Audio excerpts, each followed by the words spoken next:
साथियों नमस्कार। एक बार फिर से आप सभी का बहुत बहुत स्वागत है आपके अपने परिवार मैथ्स वाटिका में। दोस्तों मैं हूं रूपेश यादव और इस वीडियो में हम लोग मैथमेटिक्स के 15 वैसे क्वेश्चन को देखेंगे जो रेलवे एग्जाम में बार बार पूछे जाते हैं। इससे पहले भी हमने इस सीरीज़ के वीडियोज़ को अपलोड किया है जिसके प्लेलिस्ट का लिंक आपको इस वीडियो के डिस्क्रिप्शन में मिल जाएगा। इसके अलावा प्ले स्टोर से मैथ्स वाटिका एप्लीकेशन को डाउनलोड करके आप हमारे साथ पेड बैच में भी जुड़ सकते हैं। तो आइए शुरू करते हैं आज के क्लास को।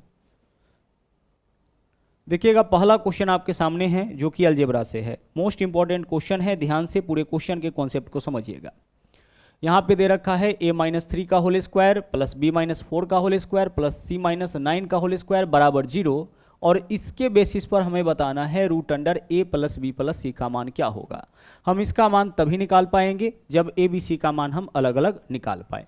अब गौर से समझिएगा, इन सभी के वर्गों का योग 0 तभी हो सकता है जब प्रत्येक बेस का मान 0 आए, यानी कि इसका भी वैल्यू आपका 0 आए, इसका भी वैल्यू 0 आए और इसका भी वैल्यू 0 आए, तभी इन सभी के वर्गों का योग 0 आपका हो सकता है। अब आप सोचिए जरा सा कि इसका मान, इस पार्ट का मान 0 कब आएगा, जब a के जगह हम क्या लेंगे 3, क्योंकि 3 - 3 0 और 0 का स्क्वायर क्या हो जाएगा 0, यानी यहां से a का मान क्लियर हो गया। a का मान कितना होगा 3, a के जगह 3 लेंगे तभी 3 - 3 0 होगा। उसी तरीके से यहां से b का मान क्लियर हो जाएगा। इस पार्ट का मान 0 कब होगा, जब b के जगह हम क्या लेंगे 4 लेंगे, क्योंकि b का मान अगर हम 4 लेते हैं तो 4 - 4 आपका 0 हो जाएगा और 0 का स्क्वायर कितना हो जाएगा 0। उसी तरीके से c का वैल्यू आपका कितना हो जाएगा, c का वैल्यू आपका 9 हो जाएगा। यहाँ 9 लेंगे तो 9 - 9 क्या हो जाएगा 0 हो जाएगा। तो यहाँ जो डाटा दे रखा था उसके बेसिस पर हम लोगों ने a b c का मान निकाल लिया। देख लीजिए a-3 का होल स्क्वायर बराबर क्या लेना पड़ेगा, हमें 0 लेना पड़ेगा। प्रत्येक के वर्गों का योग 0 है, मतलब प्रत्येक का मान 0। स्क्वायर हटाएंगे तो इस तरफ रूट होगा, मतलब कि 0 का रूट तो 0 ही रह जाएगा। तो a-3 बराबर 0, तो a का मान कितना हो जाएगा आपका, a का मान 3 हो जाएगा। ठीक है, चलिए तो यहां से a b c का मान आपका निकल गया। अब हमें बताना है root under a plus b plus c का मान। तो देखिए root under a plus b plus c, तो a का मान कितना है 3, b का मान क्या है 4 और c का मान 9, तो 3 4 7 और 9 कितना हो जाएगा 16, यानी कि रूट 16 का मान बताना है। अब रूट 16 का मान कितना हो जाएगा, तो रूट 16 का मान आपका होगा 4, यानी इस क्वेश्चन का आंसर हमारा विकल्प बी हो जाएगा। ध्यान रहे प्लस माइनस 4 आप इस क्वेश्चन का आंसर मत चुनिएगा, ठीक है। रूट 16 का मान 4 होगा, प्लस माइनस 4 नहीं होगा। प्लस माइनस कब होता है इसको भी समझ लीजिए।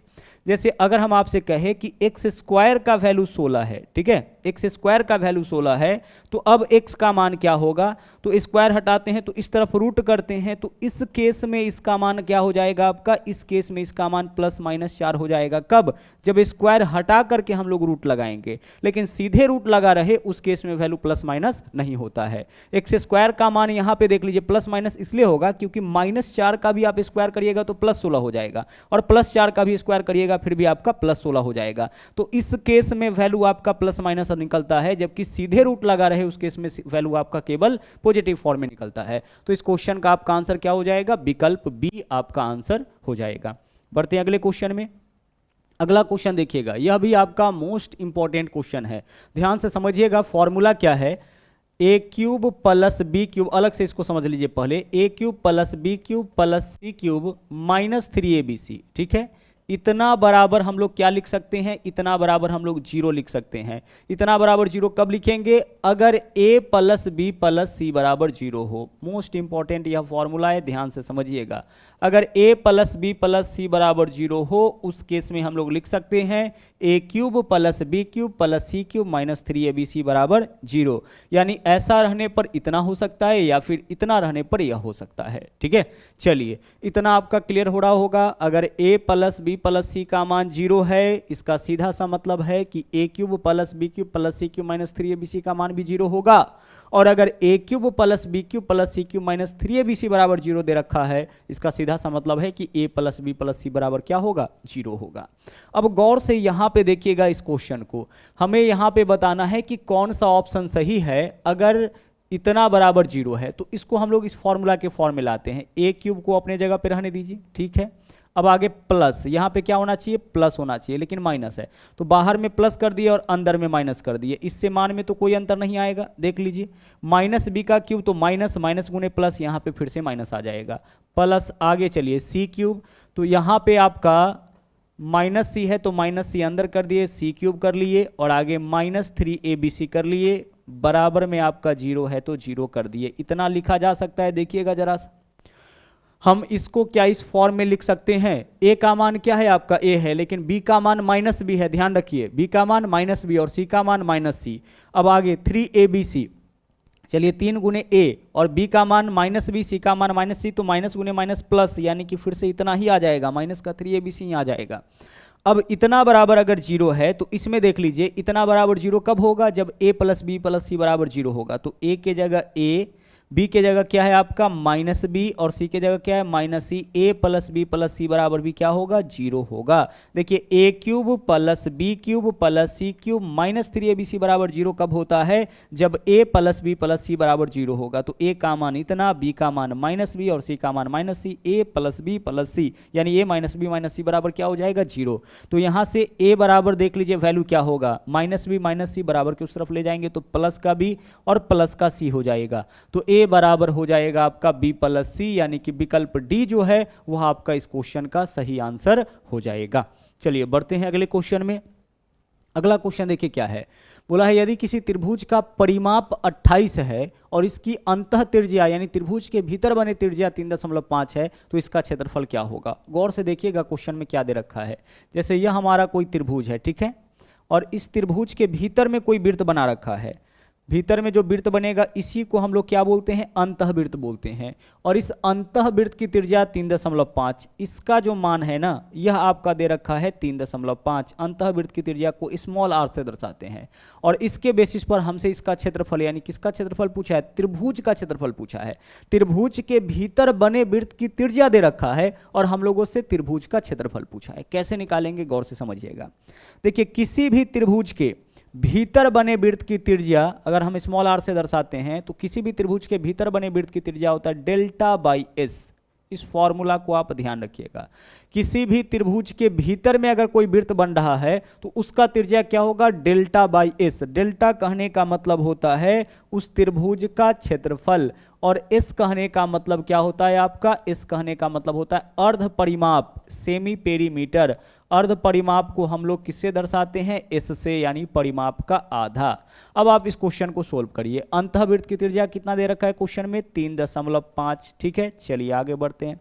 डेल्टा मतलब इस त्रिभुज का क्षेत्रफल बट्टा एस, एस का मतलब अर्ध परिमाप, तो इसका परिमाप 28 दे रखा है तो अर्ध परिमाप कितना हो जाएगा, अर्ध परिमाप 14 हो जाएगा। इसको सोल्व करिए, डेल्टा का वैल्यू आ जाएगा, 14 से गुना करिए, 14 पंचे 70, 0 पॉइंट है तो पॉइंट, 14 42 और 7 49, यही 49 क्या हो जाएगा, डेल्टा का मान। और डेल्टा से क्या दर्शाते हैं, इस त्रिभुज के क्षेत्रफल को दर्शाते हैं, यानी इस त्रिभुज का क्षेत्रफल आपका हो जाएगा 49 वर्ग सेंटीमीटर। इस कॉन्सेप्ट को आपको ध्यान रखना है कि किसी भी त्रिभुज के भीतर बने यानी अंतःवृत्त की त्रिज्या होता है डेल्टा बाई एस, यानी उस त्रिभुज के क्षेत्रफल में उसके अर्ध परिमाप से भाग करने पर उसका क्षेत्रफल निकल जाएगा। तो इसका वैल्यू दे रखा था, इसका मान पूछा था और इसका भी मान दे रखा था, इक्वेशन के अनुसार हम लोग सोल्व करके अपना आंसर निकाल लिए।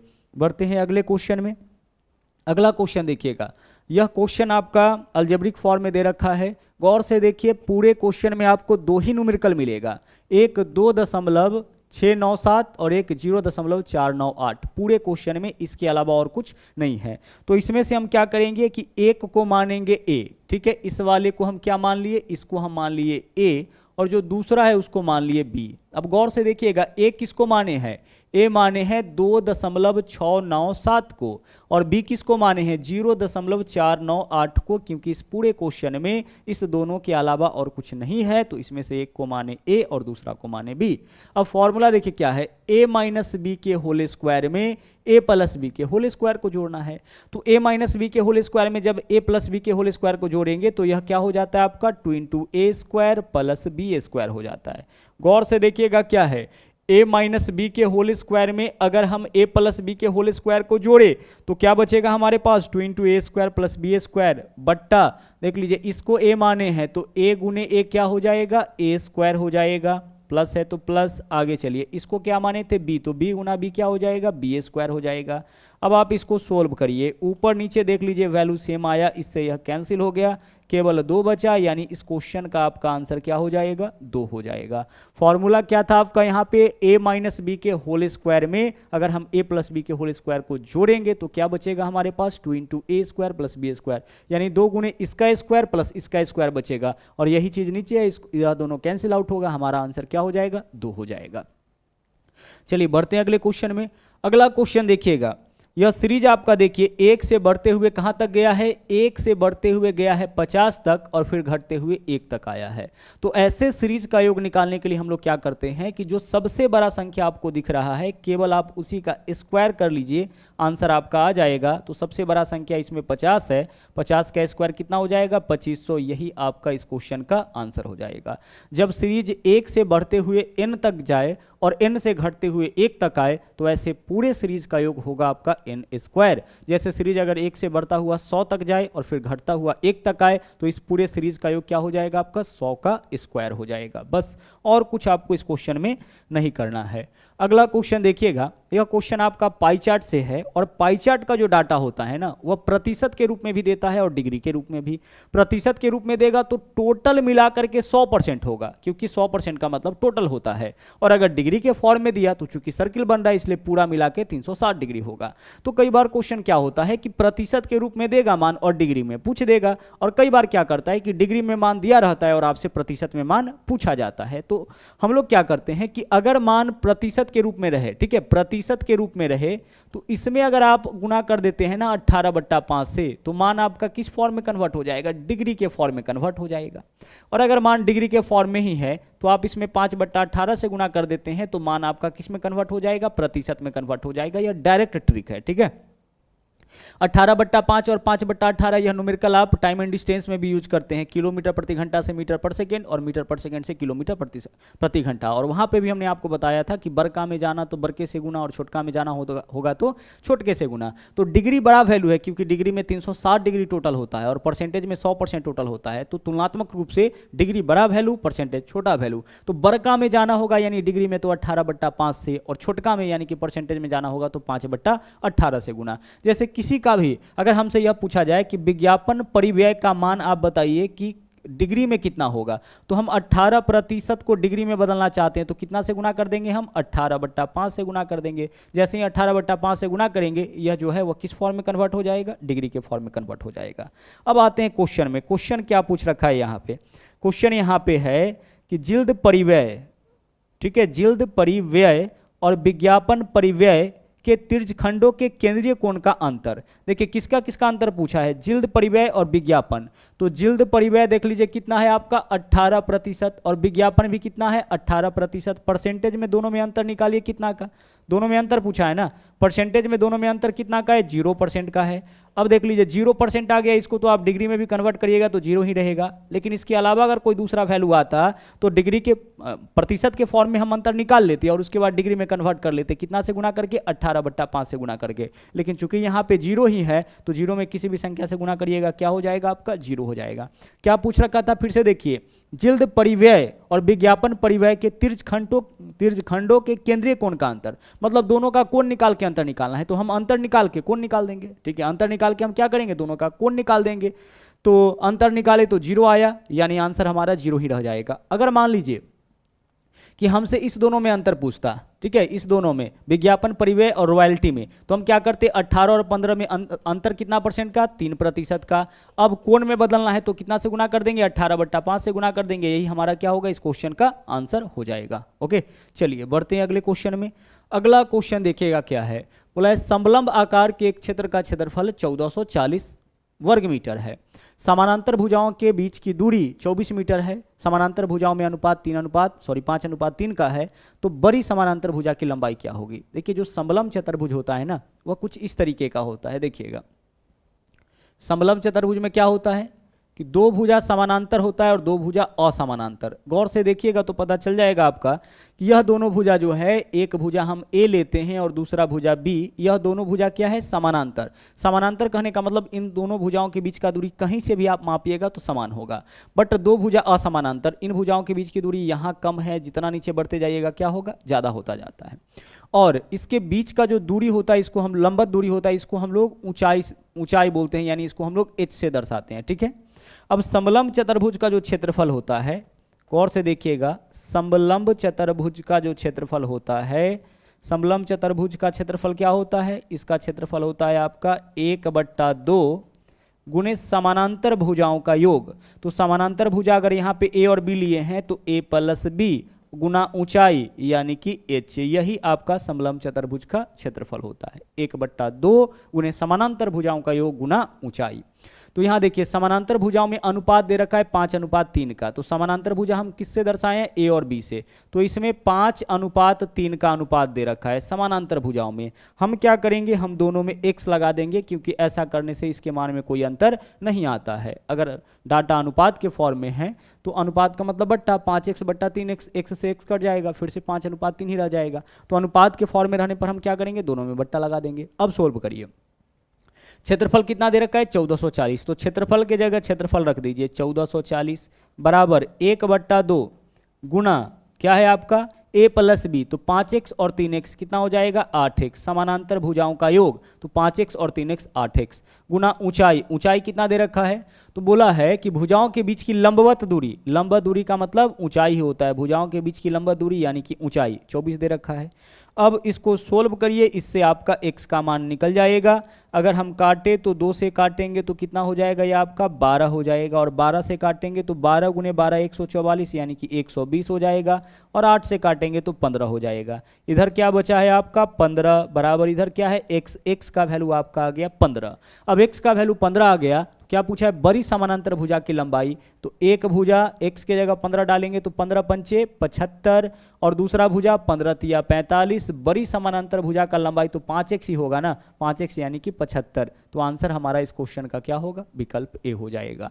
बड़ी समानांतर भुजा की लंबाई यानी 5x का मान पूछा है, x का मान 15, 15 पंचे 75 हमारा आंसर हो जाएगा। तो आपको ध्यान क्या रखना है यहाँ पे कि समलंब चतुर्भुज का क्षेत्रफल होता है 1/2 गुणे समानांतर भुजाओं का योग गुना ऊंचाई। चलिए बढ़ते हैं अगले क्वेश्चन में।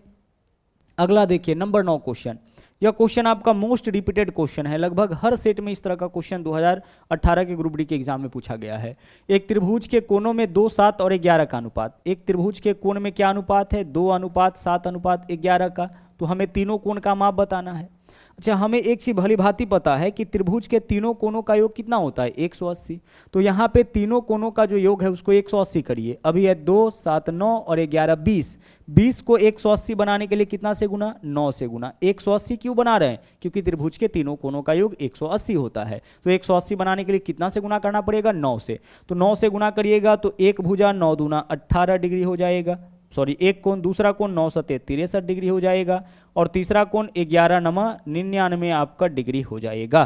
तो 18, 63, 99 यानी कि विकल्प बी जो है वह आपका इस क्वेश्चन का सही आंसर हो जाएगा। एकदम सिंपल में ऐसे क्वेश्चन को आप सोल्व कर सकते हैं।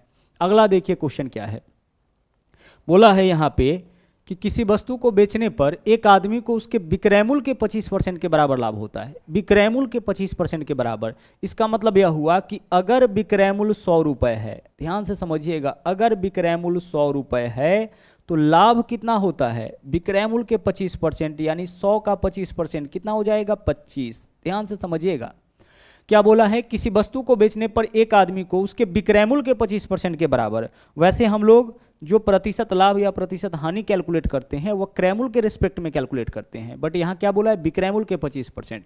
तो हम विक्रय मूल्य यहाँ पे मान लिए 100 रुपये, तो लाभ इसको विक्रय मूल्य का 25% यानी कि 100 का 25% 25 होता होगा। तो इस दोनों के आधार पर अब आप क्रय मूल्य यानी कॉस्ट प्राइस बताइए।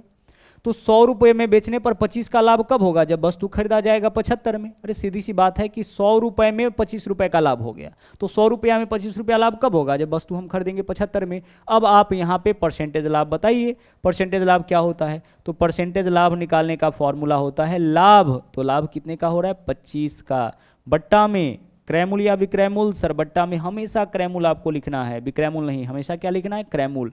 तो लाभ बट्टा क्रैमूल और गुना करेंगे 100 से, इससे परसेंटेज लाभ निकल जाएगा। सोल्व करिए, 25 तिया 75, 100 बट्टा 3 यानी कि 33.1/3% का लाभ इस सौदे में एक्चुअल में होगा। ठीक है, लाभ तो आपका पहले कैलकुलेट किया था विक्रैमूल पर, जब इसी लाभ को हम लोग क्रैमूल पे कैलकुलेट करेंगे तो लाभ कितना परसेंट हो जाएगा, 33.1/3%। चलिए बढ़ते अगले क्वेश्चन में। अगला क्वेश्चन देखिए क्या है, ABC एक समकोणीय त्रिभुज है जिसमें एंगल A 90 डिग्री। चलिए ठीक है, हम समकोण त्रिभुज बना लेते हैं। समकोण त्रिभुज जिसका एक कोण कितना डिग्री होता है, 90 डिग्री होता है, उसी को बोलते हैं। ठीक है, आगे चलिए। अब एंगल A 90 डिग्री यानी कि यहाँ पे 90 डिग्री, देख लीजिए एंगल A जो है वह 90 डिग्री, तो यहाँ पे 90 डिग्री, तो इसको हम B ले लेते हैं और इसको हम C ले लेते हैं। एक समकोण त्रिभुज ABC हो गया। अब आगे देखिए क्या बोला है, AB का मान 6, AB का मान कितना है 6 सेंटीमीटर, AC का मान कितना है 8 सेंटीमीटर। अच्छा देखिए यह 6 सेंटीमीटर, यह 8 सेंटीमीटर है, तो ट्रिपलेट लगा देंगे तो यह पता चल जाएगा ना 10 सेंटीमीटर, 6 8 10। वैसे भी लंब मालूम है, आधार मालूम है, कर्ण बराबर क्या होगा, रूट अंडर लंब का स्क्वायर जोड़ आधार का स्क्वायर। 8 का स्क्वायर 64, 6 का स्क्वायर 36, दोनों को जोड़ेंगे 100, 100 का वर्गमूल कितना होगा 10। ट्रिपलेट तो आपको पता होना ही चाहिए, 6 8 10 का ट्रिपलेट होता है, 6 8 पता है, तीसरा साइड पक्का आपका क्या होगा 10 होगा। अब क्वेश्चन क्या है, एक वृत्त जिसका केंद्र O त्रिभुज के अंदर है। अच्छा इसके अंदर एक वृत्त है, देखिए बहुत अच्छा क्वेश्चन है। इस त्रिभुज के अंदर एक वृत्त है, इस वृत्त का परिमाप बताना है। यहाँ जो आपका त्रिभुज का डाटा दे रखा है समकोण त्रिभुज, इस त्रिभुज के अंदर एक वृत्त है और इस अंदर बने वृत्त का परिमाप बताना है। तो वृत्त का परिमाप तो तभी निकालेंगे जब वृत्त का त्रिज्या निकलेगा। तो समकोण त्रिभुज के अंदर बने वृत्त की त्रिज्या देख लीजिए, समकोण त्रिभुज के अंदर बने वृत्त की त्रिज्या होता है P + B - h/2। ठीक है, किसी समकोण त्रिभुज के अंदर में अगर कोई वृत्त बने तो उसकी त्रिज्या होता है लंब प्लस आधार माइनस कर्ण बट्टा 2। दोनों छोटी भुजाओं को जोड़ेंगे, बड़ी भुजा को घटाएंगे और भाग करेंगे कितना से, 2 से, तो अंदर बने वृत्त की त्रिज्या निकल जाएगा। तो यहां से देख लीजिए P का मान कितना है 8, प्लस B का वैल्यू कितना है 6 और माइनस H का वैल्यू क्या है 10 और बट्टा में कितना हो जाएगा 2 हो जाएगा। 6 8 10, 8 और 6 14 माइनस 10 4, 4/2 कितना हो जाएगा 2। तो त्रिज्या आपका आ गया 2। हमें क्या बताना है, वृत्त का परिमाप। तो वृत्त का परिमाप क्या होता है, वृत्त का परिमाप होता है 2πr, यही होता है ना 2πr। तो इस वृत्त का त्रिज्या कितना आ गया 2, तो 2 दूना 4π, यही तो इस वृत्त का परिमाप हो जाएगा। तो 4π जो है वह आपका इस क्वेश्चन का सही आंसर हो जाएगा। वृत्त का त्रिज्या पता चल गया 2, तो परिमाप क्या होता है 2πr।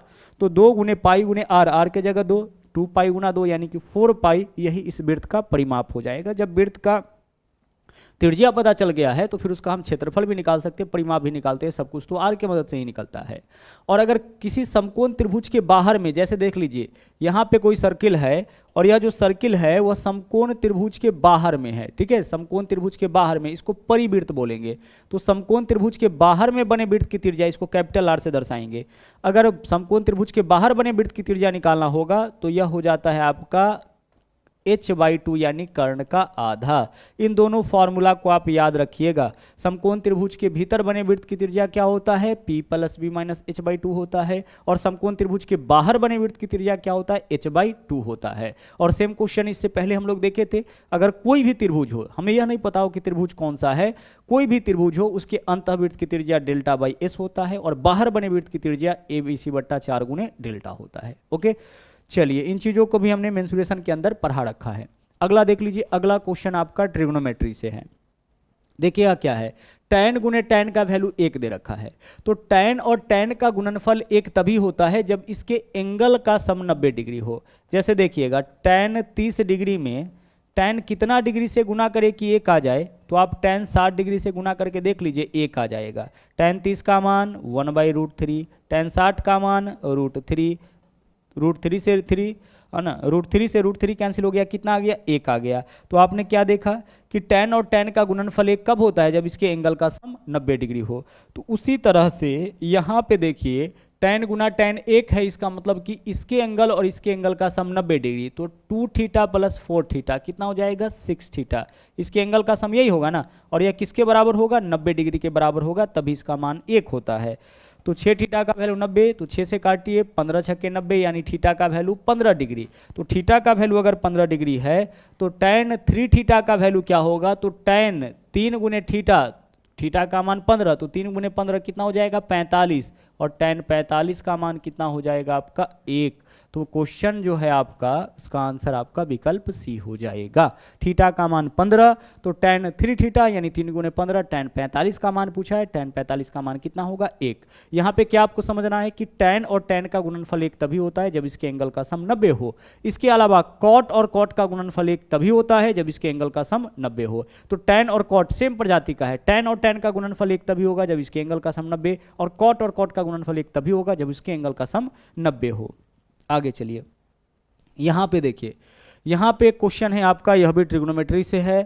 ऊपर में साइन 39, नीचे में है कॉस 51। अच्छा देखिए, इंटरचेंज कौन किस में करता है, साइन करता है कॉस में, ठीक है, साइन किस में इंटरचेंज करता है, कॉस में, और कॉस किस में, साइन में, टैन किस में, कॉट में, कॉट किस में, टैन में, सेक किस में, कॉसेक में, और कॉसेक किस में, सेक में। इंटरचेंज आपको पता है, साइन के बदले हम कॉस लिख सकते हैं, लेकिन इंटरचेंज करते वक्त एक चीज ध्यान रखना है, अगर हमें साइन 70 डिग्री के बदले में कोई दूसरा रेशियो लिखना है तो साइन के बदले में हम कॉस ही लिख सकते हैं। और जब भी साइन के बदले में कोई दूसरा रेशियो लिखिएगा तो 90 में से थीटा घटा लीजिएगा, तो 90 में से 70 माइनस करिए, कितना हो जाएगा 20, यानी कि साइन 70 के बराबर हम कॉस 20 लिख सकते हैं। ठीक है, अब गौर से यहां पे देखिए, आप ऊपर नीचे किसी एक को इंटरचेंज करिए। चलिए इसको इंटरचेंज कर लिए, तो कॉस के बदले में क्या लिखेंगे, साइन, और एंगल 90 में से घटा लेते हैं, तो 90 में से 51 घटाइए, कितना हो जाएगा 39 हो जाएगा। तो ऊपर नीचे वैल्यू सेम हो गया, क्या मान हो जाएगा इसका 1 हो जाएगा। आप इसको डायरेक्ट ऐसे भी कह सकते हैं कि अगर ऊपर नीचे इंटरचेंजिंग वाला आ गया और एंगल का सम 90 होगा तो मान 1 हो जाएगा, क्योंकि दोनों में से किसी एक को अगर इंटरचेंज करेंगे तो सेम हो जाएगा, सेम होगा तो कट जाएगा, कट के मान 1 हो जाएगा। आगे चलिए, आगे हमने अभी जस्ट आपको बताया कि tan और tan का गुणनफल 1 कब होता है, जब इसके एंगल का सम 90। तो यहाँ 11 है, 79 है, योगफल 90 हो जाएगा, मतलब इस दोनों का गुणनफल 1 हो जाएगा। उसी तरह से इस दोनों का गुणनफल भी 1 होगा और tan 45 का मान भी 1 होगा, मतलब यहाँ से लेकर के यहाँ तक का वैल्यू कितना 1, तो 2 गुने 1 2 रह जाएगा। इसका मान आपका हो गया 1 प्लस 2 गुना पूरा 1 है तो क्या हो जाएगा आपका 2 माइनस 3 गुना, आगे चलिए इस पूरे का मान निकालिए, क्या होगा साइन स्क्वायर 21 और साइन स्क्वायर 69, इसको भी इंटरचेंज करिए, साइन को इंटरचेंज करिएगा, कॉस स्क्वायर है तो स्क्वायर 69 है, इंटरचेंज किए हैं तो 90 में से घटाइए, कितना हो जाएगा 21। अब देखिए sine square theta plus cos square theta कितना होता है 1, तो इसका वैल्यू 1, 3 गुने 1 3 रह गया, 1 और 2 3, माइनस 3 कितना हो जाएगा 0। इस क्वेश्चन का आंसर आपका 0 हो गया। लेकिन कुछ कॉन्सेप्ट आपको यहाँ पे समझना है जिसकी मदद से डायरेक्ट आप इस क्वेश्चन को बना सकते हैं। पहला देख लीजिए क्या है, ऊपर नीचे इंटरचेंजिंग वाला रहे, एंगल का सम 90 मान 1 हो जाएगा, tan और tan गुना में एंगल का सम 90 मान 1, इस दोनों का गुणनफल 1, इस दोनों का गुणनफल 1, इसका वैल्यू ही 1 होता है, तो यह पूरा का पूरा 1 हो गया। इसी तरह से साइन स्क्वायर के बीच प्लस का चिन्ह हो और इसके एंगल का सम 90 होगा तो मान 1 होगा, और सिमिलरली कॉस स्क्वायर के बीच प्लस का चिन्ह हो और उसके एंगल का सम 90 होगा तो मान 1 होगा। तो यह आपका 1 हो गया, यह पूरा आपका 1 हो गया और यह आपका 1 हो गया। बस कैलकुलेशन कर लीजिए, आंसर आपका आ जाएगा।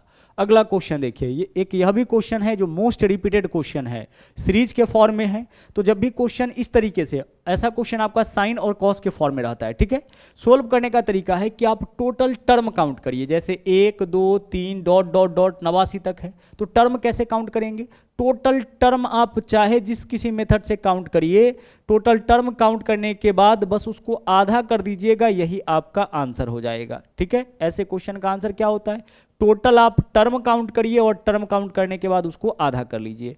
अब टर्म काउंट करने का देखिए फॉर्मूला क्या होता है, लास्ट, तो सबसे लास्ट वाला वैल्यू देखिए कितना है 89, माइनस फर्स्ट, तो फर्स्ट वाला वैल्यू क्या है 1, बट्टा में डिफरेंस, डिफरेंस कितना का चल रहा था देखिए, तो 1 3 5 2 का चल रहा है तो 2 और प्लस 1, यही है टर्म काउंट करने का फॉर्मूला। क्या है, लास्ट माइनस फर्स्ट बट्टा डिफरेंस प्लस 1। इस फॉर्मूला से हम लोग टोटल टर्म काउंट कर लेते हैं कि ऐसा ऐसा कुल मिला के कितना टर्म है। तो 89 माइनस 1 88, 88 बट्टा 2 44, 44 और 1 45, टोटल टर्म कितना है 45, तो आंसर 45 का आधा हो जाएगा, 45 का आधा यानी कि 22.5। विकल्प सी जो है वो आपका इस क्वेश्चन का सही आंसर हो जाएगा।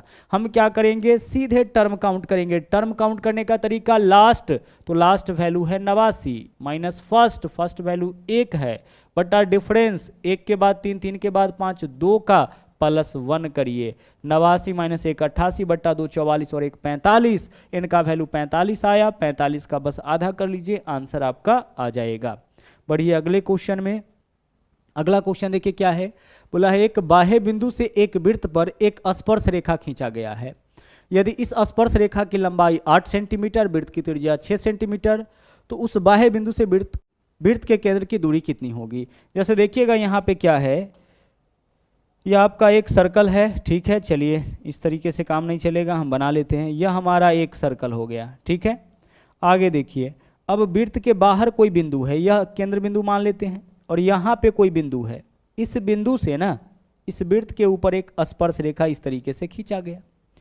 अब आगे देख लीजिए, बोला है स्पर्श रेखा की लंबाई 8 सेंटीमीटर। यह जो स्पर्श रेखा खींचा गया है इसका लंबाई कितना है, 8 सेंटीमीटर है।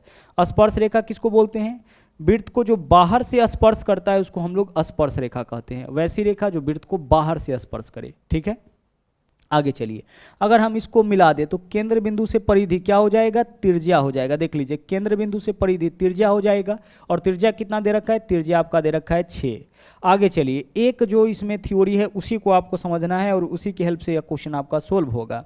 केंद्र बिंदु से स्पर्श को मिलाने वाली जो रेखा है वह समकोण पे मिलता है, मतलब यहाँ 90 डिग्री का कोण बन जाता है। अब यहाँ 90 डिग्री का कोण बनेगा तो देख लीजिए यह क्या हो जाएगा, यह आधार हो जाएगा, यह लंब हो जाएगा, यह कर्ण हो जाएगा। तो आपको यहाँ पे कर्ण बता देना है, इस भुजा का माप बताना है, केंद्र बिंदु से यहाँ तक की दूरी यानी कर्ण बताना है। तो कर्ण बराबर क्या होता है, रूट अंडर लंब का स्क्वायर जोड़ आधार का स्क्वायर। तो 6 का स्क्वायर प्लस 8 का स्क्वायर, 6 का स्क्वायर 36, 8 का स्क्वायर 64, 36 प्लस 64 100, 100 का वर्गमूल कितना हो जाएगा, 10। यानी कि हमारा आंसर इस क्वेश्चन का क्या होगा, 10। वृत्त के केंद्र से उसकी दूरी पूछा है, तो वृत्त के केंद्र से इस बिंदु की दूरी जहां से स्पर्श रेखा खींचा गया है, मतलब कि कर्ण का मान पूछा है।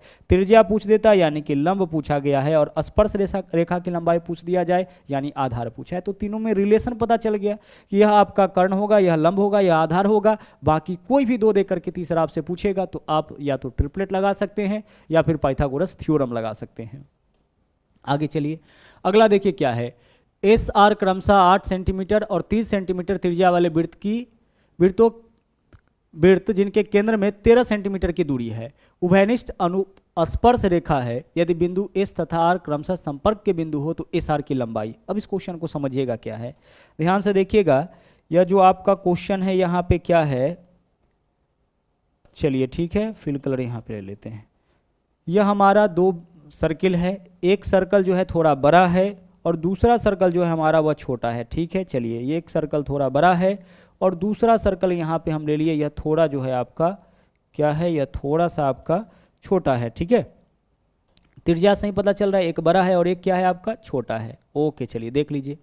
अब आगे यहाँ पे क्या बोला है, बोला है कि इनके केंद्रों के बीच की दूरी 13। अब इसके केंद्र के बीच की दूरी, ठीक है, यह दोनों इस दोनों का केंद्र है, तो केंद्र के बीच की दूरी कितना दे रखा है, यह आपका दे रखा है 13, और केंद्रों के बीच की दूरी को हम d से डिनोट करते हैं, और d का वैल्यू इस क्वेश्चन में क्या दे रखा है, 13 सेंटीमीटर दे रखा है। ओके, इनके केंद्रों के बीच की दूरी कितना दे रखा है, 13 दे रखा है। एक की त्रिज्या को हम कैपिटल R से डिनोट करेंगे और दूसरी की त्रिज्या को स्मॉल r से। आगे बोला एस आर स्पर्श बिंदु है, स्पर्श बिंदु यानी वृत्त को बाहर से स्पर्श कर रहा है। अनुस्पर्श यानी सीधी स्पर्श रेखा क्या है, एस। यह जिस पॉइंट पे स्पर्श कर रहा है उसका नाम एस, और यह जिस पॉइंट पे स्पर्श किया उसका नाम आर। अब देखिए, केंद्र बिंदु से परिधि को मिलाएंगे, बड़े वाले वृत्त का त्रिज्या हो जाएगा कैपिटल R से। केंद्र बिंदु से परिधि को मिलाएंगे, छोटे वाले वृत्त की त्रिज्या इसको स्मॉल r से दर्शाएंगे। क्लियर। चलिए, यह आपका फिगर बनके हो गया तैयार। अब यहाँ पे क्या बोला है, उभयनिष्ठ अनुस्पर्श। अनुस्पर्श यानी कि सीधी उभयनिष्ठ स्पर्श रेखा, इसमें तिरछा भी होता है। तिरछी उभयनिष्ठ स्पर्श रेखा हम ऐसे खींच सकते हैं, इसको हम बोलेंगे तिरछी या अनुप्रस्थ उभयनिष्ठ स्पर्श रेखा। अभी क्या है, अनुस्पर्श उभयनिष्ठ स्पर्श रेखा। उभयनिष्ठ का मतलब होता है एक ऐसी स्पर्श रेखा जो दोनों में है, तो इस दोनों के ऊपर यह स्पर्श रेखा है, यह वृत्त को बाहर से स्पर्श कर रहा है, दोनों के ऊपर है, उभयनिष्ठ स्पर्श रेखा है। तो हमें इसका लंबाई पूछा है, तो देखिए उभयनिष्ठ स्पर्श रेखा का लंबाई यानी एस आर का लंबाई क्या होगा, तो इसका देख लीजिए फॉर्मूला होता है रूट अंडर डी स्क्वायर, यानी इसके बीच की दूरी का square minus capital R minus small R का स्क्वायर, यही होता है। तो डी का मान देख लीजिए, इनके केंद्रों के बीच की दूरी कितना है 13, तो आप कर लीजिए पहले 13 का square minus capital R minus small R. तो कैपिटल आर का मान 8, स्मॉल आर का मान 3, 8 में से 3 माइनस करिए कितना हो जाएगा 5। तो यहाँ पे हम करेंगे किसका स्क्वायर 5 का स्क्वायर। 13 का स्क्वायर 169, 5 का स्क्वायर 25, 169 में से 25 माइनस करिएगा 144, और 144 का वर्गमूल कितना हो जाएगा 12, यानी एस आर का माप आपका हो जाएगा 12 सेंटीमीटर। एस आर का माप कितना हो जाएगा, एस आर का माप 12 सेंटीमीटर। इसी में अगर अनुप्रस्थ यानी तिरछा वाला पूछता तो केवल यहाँ पे बीच में प्लस करते और कुछ भी हमें करने की आवश्यकता नहीं है। अगर अनुप्रस्थ यानी कि तिरछी उभयनिष्ठ स्पर्श रेखा की लंबाई पूछती, यहाँ प्लस कर देंगे। सीधी उभयनिष्ठ स्पर्श रेखा की लंबाई पूछा है, हम यहाँ पे क्या करेंगे माइनस कर देंगे। फॉर्मूला आपको ध्यान रखना है, फिगर यहाँ पे बनाने की आपको आवश्यकता नहीं थी, डायरेक्ट हम लोग सीधे फॉर्मूला के ऊपर आ जाते। हमें क्या बताना है, हमें बताना है एस आर की लंबाई। तो सबसे पहले डी का मान कितना हो जाएगा 13, 13 का square minus capital R minus small R यानी 5, 5 का स्क्वायर अंडर रूट करिए 144, 144 का वर्गमूल 12, यही हमारा इस क्वेश्चन का आंसर हो जाएगा। ठीक है, चलिए तो यह था आपका आखिरी क्वेश्चन। आज के लिए इतना ही, वापस मुलाकात होगी अगले दिन फिर से एक नए सेट के साथ। तो मिलते हैं अगले वीडियो में। थैंक यू, जय हिंद।